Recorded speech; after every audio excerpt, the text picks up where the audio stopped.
नमस्कार जय जगन्नाथ सांग मैंने एबे तो रजर प्रस्तुति आरंभ हो गलानी समस्त घरे पोड़पिठा बनैबा भी स्टार्ट हो गलानी। आसतु मु आज मो सासु माँ हिसाब से आपण मानू शेयर करुच्ची केमिति पोड़पिठा बनैबा। मु प्रथमे 250 अरुआ चाउल नहीं ताकू दीटा इलायची आउ किछि गोलमरीच दे भल भाव ग्राइंडिंग कर नहीं तापर ताकू मु सजेबा पई कटा नड़िया काजू किसमिश अलैच लिची ये सब को घीर टिके हल्का भाजी देछि ताको हल्का भाजी हो गला परे मुझे काढ़ी नहीं तापर आवश्यक मुताबक गुड़ दे ताको भी रेडी करनेली तापर ग्राइंडिंग करथिबा आण को दे जंतणी प्रस्तुत करदेली।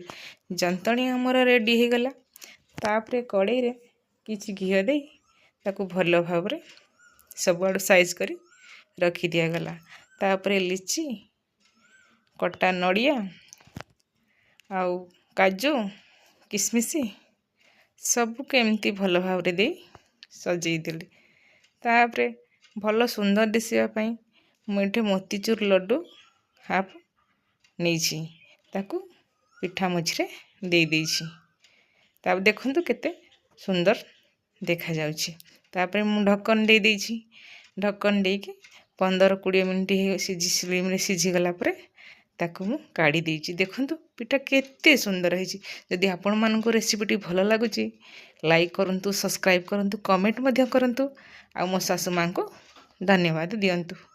रहिली जय जगन्नाथ एडवांस हैप्पी रज।